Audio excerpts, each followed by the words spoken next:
Alloh subhanahu va taoloni har bitta ishni borliqda tadbir qilib turuvchi zot ekanligi haqida bu baytlar. Alloh subhanahu va taoloni al-Hayy dedi. Oyatul Kursi. Allohu la ilaha illa huval al-Hayyul Qayyum. Alloh taolo tirik bo'lgan zot. Va mana shu tirik bo'lgan barhayot zot bu borliqdagi har bitta ish Alloh taolo o'zi idora qilib turadi, o'zi boshqarib turadi. Alloh taolo bu borliqni boshqarib idora qilib turishligi uni charchatmaydi. Qur'on oyatlarining eng ulug'i qaysi deyilganda Oyatul Kursi deyiladi. Astagfirullah. Allohu la ilaha illa huval hayyul qayyum. La ta'khudhuhu sinatun wa la nawm. Lahu ma fis samawati wa ma fil ard. Man dhal ladhi yashfa'u 'indahu illa bi idhnihi. Ya'lamu ma bayna aydihim wa ma khalfahum wa la yuhituna bi shay'in min 'ilmihi illa bima sha'a. Wasi'a kursiyyuhu as-samawati wal ard wa la ya'uduhu hifdhuhuma wa huwa al-'aliyyul 'azim. Mana shu oyatni ko'rib chiqamiz bugun. Alloh undan o'zga iloh yo'qdir. U hamisha barhayot va abadiy turguvchidir. Uni na mudroq tutar va na uyqu. Osmonlar va yerdagi barcha narsalar unikidir. Qiyomat kuni uning huzurida kim ham gunohkorlarni uning ruxsatsiz shafaat qila oladi? U ulardan, odamlardan oldingi va keyingi narsalarni bilur. Odamlar uning ilmidan faqat u istagan miqdoricha o'zlashtirurlar. Uning kursisi osmonlar va yerni ham o'z ishiga sig'dira olur. U ikkisini muhofaza etish uni toliqtirmas. U oliy va buyukdir. Baqara surasi 255-oyat. Bismillahirrohmanirrohim. Allohu la ilaha illa huval hayyul qayyum. Alloh undan o'zga iloh yo'q, u hamisha barhayot va abadiy turguvchidir. Alloh taolo bironta bir ehtiyoji, hojati, muhtojligi yo'q. Alloh taolo as-Somad. Qul huvallohu ahad. Allohu as-Somad. Alloh behojat bo'lgan zot. Alloh taolo biror narsaga muhtoj emas. Alloh hech qachon o'lmaydi. O'lim degan sifat Alloh taologa nisbat qilinmaydi. Uni o'zigina butun haloyiqqa g'amxo'rlik ko'rsatib turadi, hammani ishini tadbir qilib turadi. Bir o'ylab ko'ringlar.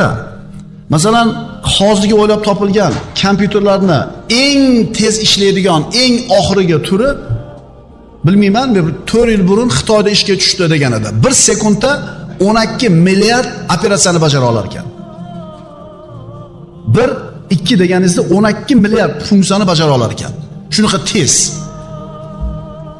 Nechta balig' bor? 12 milliarddan ko'p-a? Ana shularda har bittasini dumini u yoqqa qimillatganini ham Alloh bilib turadi, bu yoqqa qimillatganini ham bilib turadi. Bir kunda necha marta qimillatadi? Daraxtlarning barglari biroz sanab yeta oladimi? Har bitta barg shamal shabadada o'ngga, chopga xilpiraganini Alloh taolo idora qilib turadi. 12 milliard hech narsa emas, birodarlar. Sahroda qancha qum donasi bor? Har bittasini Alloh taolo shabadada qaysinisi qaqog'adi, qaqa qimilaydi, bilib turadi. Tushunyapsizlarmi? Bu qanaqa bir qudrat, qanaqa quvvat, qanaqa bir imkoniyat. 1 sekundda 12 milliardta operatsiya bajaradi desa, "Vo" deyapmiz. Siz Robbingizni kimligini tanimaysizda. Necha milliard odam bor yer yuzida. Ko'zini ochganini ham Alloh biladi, yopganini ham biladi. Har lahzada hayolingizdan nima o'tganligini Alloh bilib turadi. Ko'chaga kameralar qo'yapti, Sputnikdan kuzatyapti va hokazo. Podvalga tushmasangiz ko'rinmaydi. Suvga kirib kelsangiz kamera olmaydi. Ammo Alloh taoloni nazoratidan, idorasidan birov qochadimi? Birodarlar, bizning Robbimiz shunaqa Alloh. Alloh taolo tirik zot, al-Hayy, lekin uning tirikligi bizning tirikligimizga o'xshamaydi. Bu birodarlar aqida darslari. Robbimizga nisbatan qanday e'tiqodda bo'lishimiz kerak? Robbimizning sifatlarini bilishimiz kerak. Shunda yolg'on gapirmaymiz tijoratda. Shunda o'lchov tushunchamiz tuzaladi, birodarlar. Shunda keyin komil musulmon bo'la olamiz. Kamera bor joyda to'g'ri minib yuradi shofer mashinasini. Kamera yo'q joyda jinnilik qilaveradi. Endi musulmon odam Robbim har bitta harakatimni ko'rib turadi, bilib turadi deydi-da, kamera yo'q bo'lsa ham qizilga to'xtaydi. Bu yerga gay xodimi bo'lmasa ham qo'yish kerak bo'lmagan joyga mashinasini qo'ymaydi. Allohning tirikligi bizni va boshqa mahluqotlarning tirikligiga o'xshamaydi, birodarlar. Chunki laysa kamithlihi shay'un va huwa as-samiul basir. Allohga o'xshash biron narsa yo'q. Va u o'ta eshituvchi, o'ta ko'ruvchidir. Laysa kamithlihi shay'un. Mana shu qoidani eslab qolinglar. Allohga o'xshash biron narsa yo'q. Siz Alloh haqida qanaqa tasavvurga kelmang. Kallangizga qanaqa bir fikr kelmasin, Alloh unaqa emas. O'shuning uchun Allohni osmonda deyotgan paytimizda, osmonda bo'lishi uchun shuna deydi odamlar. Osmonda ichida bo'ladi. Osmon maxluq. Maxluq avval yo'q, keyin paydo bo'lgan narsa. Osmonni yaratmay turib ham Alloh bormidi? Bor edi. Qayerda edi unda? Agar osmonda deyotganimiz gapimiz to'g'ri bo'lsa, o'shuning uchun biz aytamiz, Moturidi aqidasi, Ash'ari aqidasida Alloh taolo zamon va makondan behojat. Siz nima deb tasavvur qilmang Allohni? Alloh siz tasavvur qilgandan boshqacha. Bizi tirikligimiz, mahluqotlarning tirikligi nimagadir suyanadi. Masalan, bizning tirikligimiz nimaga suyanadi birinchi? Ota-onaga. Bizning tirikligimiz ota-onaga muhtoj. Jasadga muhtojmiz, ruhga muhtojmiz, havoga muhtojmiz va shu narsalarga muhtojmiz. Ammo Alloh taoloning tirikligi bu narsalarga bittasiga muhtoj emas. Alloh azza va jallaning al-Hayy tirikligi biron narsaga suyanmaydi, biron narsaga tayanmaydi. La ta'khudhuhu sinatun va la nawm. Uni na mudroq tutadi va na uyqu. Ya'ni Alloh taolo uxlamaydi ham, mudramaydi ham. Ha biz 3 kun uxlamasak nima bo'lamiz? 3 kun uxlamasak nima bo'lamiz? Tugaymiz. Hadisda aytilinadi, Alloh uxlamaydi, hatto uni bir lahza ham mudroq olmaydi. Lahu ma fis samawati va ma fil ard. Osmonlar va yerdagi barcha narsalar unikidir. Ya'ni hamma narsa Allohning mulki. Boyaga arsh ham, birodarlar, osmon ham Allohning mulki. Man zallazi yashfa'u indahu illa bi'izni. Mana shafoat degan narsa bor. Qiyomat kunida ayrim bandalarni shafoat qiladi. Haqqi yo'q, loyiq emas jannatga kirishga, lekin Alloh taolo ayrim odamlarga shafoat huquqini beradi. Masalan, shahid o'zini qarindoshlarini shafoat qiladi. Payg'ambarlar shafoat qiladi. Qur'on shafoat qiladi. Alloh taolo aytayapti, qiyomat kuni uning huzurida kim ham gunohkorlarni uning ruxsatisiz shafoat qila oladi. Alloh izn bersa keyin Muhammad alayhisalom bizni shafoat qiladi. Ya'ni Alloh izn bermasa hech kim shafoat qilishlikka haqqi bo'lmaydi. Ya'lamu ma bayna aydihim va ma xalfahum. U Alloh ulardan, odamlardan avvalgi narsalarni ham, keyingi narsalarni ham biladi. Biz yaralmasdan turib nima bor edi? Alloh uni bilar edi. İnson zoti yo'q bo'lib ketgandan keyin nima bo'ladi? Alloh uni ham biladi.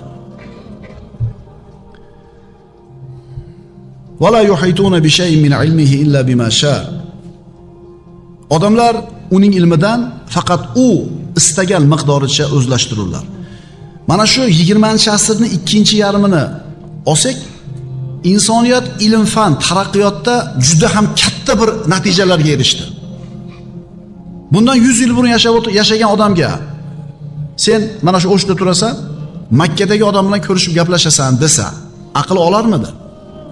Biz uchun oddiy ish bo'lib qoldi. Hayotimiz bir qismiga aylanib qo'yganligi uchun oddiy ish bo'lib qoldi, lekin katta narsa bu.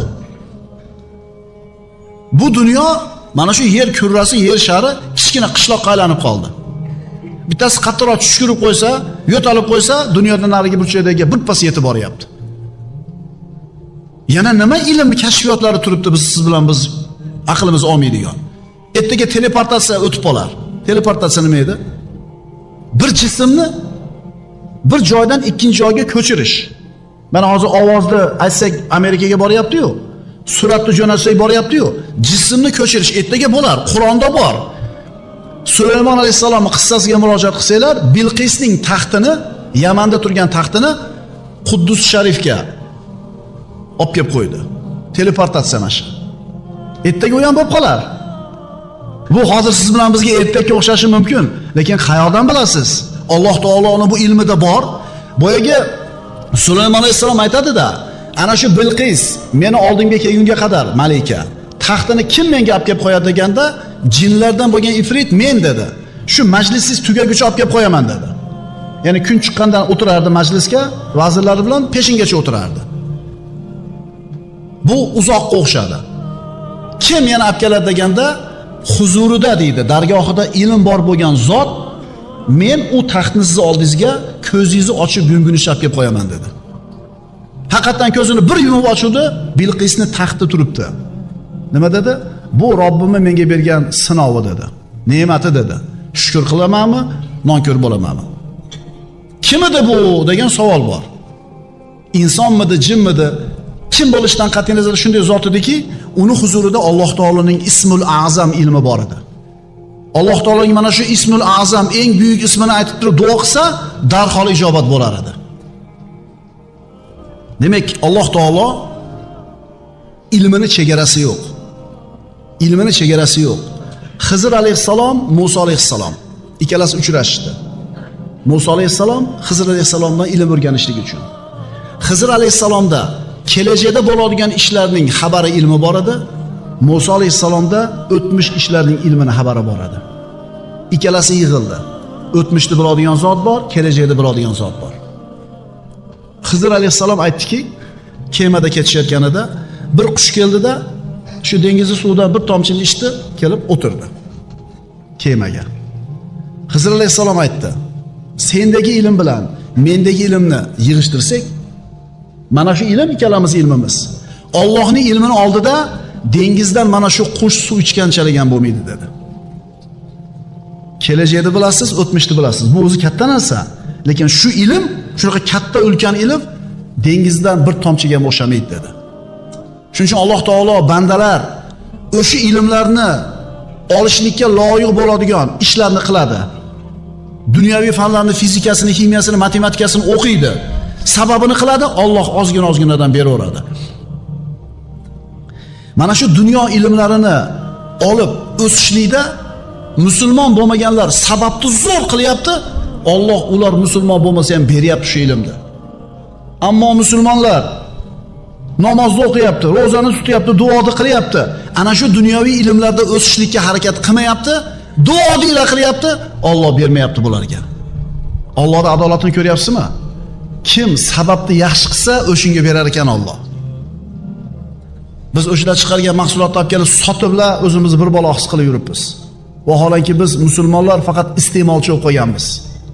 O'zimiz hech narsa chiqarmayapmiz. Mixni ham tashqaridan olib kelyapmiz. Upa-ko'pga qilib sotib, men zavod ochdim deyapmiz. Siz zavod ochmadingiz siz. Siz maydalab olib kelib, korobkaga solib sotishni o'rgandingiz. Siz o'zimizdan chiqqan toshni eritib, miq qilib, shurub qilib olib chiqing. Biz o'zimiz ishlab chiqarish qilishimiz kerak. Alloh taoloning ilmidan insonlar qanchasini o'rganar ekan? Alloh berganchasini. Alloh kimga berar ekan bu ilmdan? Sababini zo'r qilganlarga. Wasiya kursiyuhus samawati val ard. Uning kursisi osmonlar va yerni ham o'z ichiga sig'dira olur. Kursi shunday bir katta narsa. Arsh shunday kattaki, Allohning arshi kursisi shunday kattaki, butun borliqni olib turib arshga tashlansa, xuddi katta sahroi kabrga bitta o'zida tashaganchalik joy ham egallamaydi. Qanaqa quvvat, qanaqa qudrat bu. Ibn Abbos roziyallohu anhu aytadi, kursiydan murod u zotning ilmidir. Bunga Alloh taoloning ushbu so'zi dalolat qiladi deydi. Ibn Abbos tafsiri: Robbana wasi'ata kulli shay'in rahmatan va ilma. Parvardigor, o'zing rahmat va ilm jihatidan barcha narsani egallagandirsan. Ya'ni bu oyatda Alloh taoloning ilmi hamma narsani qamrab olgan.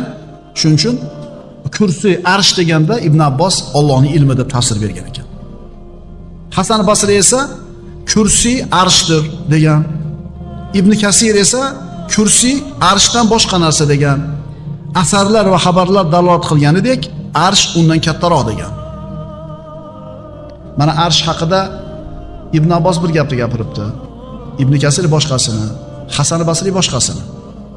Mana shu g'ayb masalalarida avvalgi salafi solihinlar nima degan bo'lsa shunday qabul qilib ko'ramiz, tafsilotiga kirishib o'tirmaymiz. Chunki bu narsaning tafsilotini ustida amal yo'qda. Masalan, paypoqqa mast tortishlik masalasini kavlab o'rganamiz. Namoz turadi tahorat ustida. Biz bahs qilayotgan, ikir-chikirigacha o'rganayotgan ilmni ustida bir amal turish kerak. Lekin bunaqa g'ayb masalalarida kelgan naqli xabarni qabul qilamiz. Shunaqa ekan, Alloh o'zi bilar ekan, borganda ko'ramiz deymiz, bo'ldi deymiz. Wala ya'uduhu hifzuhuma va huval aliyyul azim. U ikkisini muhofaza etish uni toliqtirmas, u oliy va buyukdir. Osmon va yerni va uni ichidagi hamma narsalarni saqlash, ishini idora qilish Alloh taologa malol kelmaydi. Alloh taoloni ojiz qilib qoldirmaydi. Chunki Alloh taolo hamma mahluqotlardan oliy bo'lgan, buyuk bo'lgan zot, ulug'lik, buyuklik Allohga xos. Alloh taologa bu narsalar hech qaysini emas, qiyin emas. Alloh taoloni al-mudabbir dedik. Ya'ni ishlarni tadbir qiluvchi, hamma ish yolg'iz uning qo'lida. Robbimiz subhanahu va taolo marhamat qiladi, astagfirullah. Yudabbirul amra minas samai ilal ard. U Alloh osmondan yergacha bo'lgan barcha ishni tadbirini ko'radi. Barcha ishni tadbirini Alloh taolo o'zi ko'radi. Qayerda shamol esadi, qayerda yer qimirlaydi, qayerda yomg'ir yog'adi, qayerda bir barakot bo'ladi, qayerda barakot yo'q bo'ladi. Bu ishlarning hammasi Alloh subhanahu va taoloning qo'lida. Va Robbimiz shunday bir qudrat egasiki, mana shu borliqdagi bironta bir jonivorni, bironta bir baliqni, hasharotni yoki biror bir daraxtni bargini unutib qoldirmaydi. Ibn Abbos roziyallohu anhu mana shu oyatning tafsirida aytadi: samodan yergacha qazo va qadarni hamda tadbirini qilib belgilagan narsani nozil qiladi. Demak, Alloh azza va jalla al-mudabbir bo'lgan zot ekan. Alloh azza va jalla al-hayy, tirik bo'lgan zot. Alloh taolo tirik bo'lishligi kerak. Chunki bu vojibul vujud. Shunday bo'lishligi vojib. Yaratuvchi bo'lgan zot agar al-hayy tirik bo'lmasa, u hech narsani yarata olmas edi. Yaratuvchimi? Demak, Alloh azza va jalla tirik bo'ladi. Hamma ishlarni tadbirini qiladi. Va Alloh taolo qilayotgan har bitta ishini va qilmoqchi bo'lgan har bitta ishini tadbirini, oqibatini aniq biladi. Bu nima degani? Masalan, bir oshpaz 1000 marta osh damlagan. Har safar damlayotganda oshining natijasi, ya'ni qanaqa osh bo'lishini ayta olmaydi. Bir odam o'sha Jigulida motorini necha marta? 1000 marta yiqqan. Lekin har safar bilmagan qanday chiqishligini. Lekin Alloh subhanahu va taolo nima ish qilsa, nima ish qilmoqchi bo'lsa, oqibatini albatta biladi. Biz ham qaysidir ishlarimizni oqibati qandayligini bilishimiz mumkin. Ya'ni tajribaga, xulosaga asoslanib turib bilishimiz mumkin, lekin o'shunda ham aniq bilmaymiz.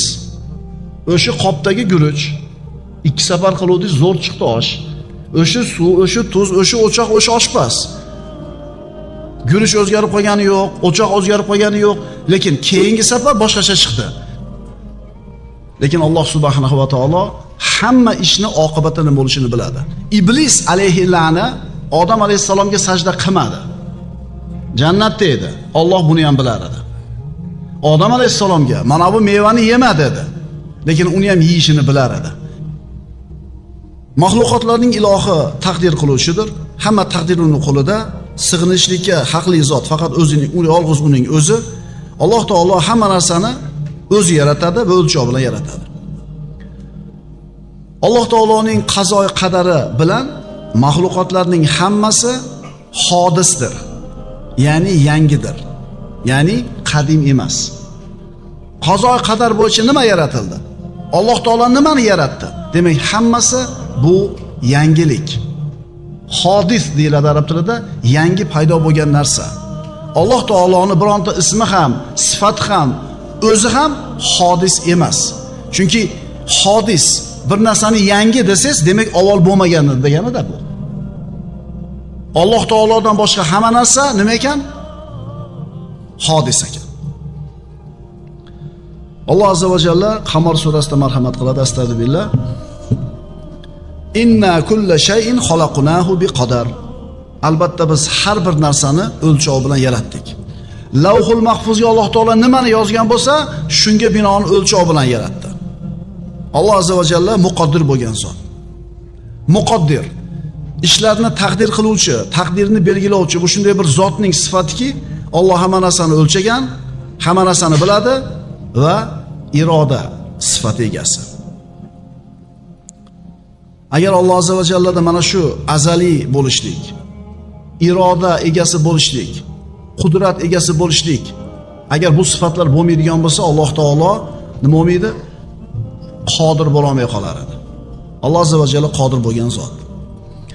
Alloh taoloni yangi paydo bo'lgan desak, hodis desak, Alloh taoloda nuqson bor bo'lib qoladi.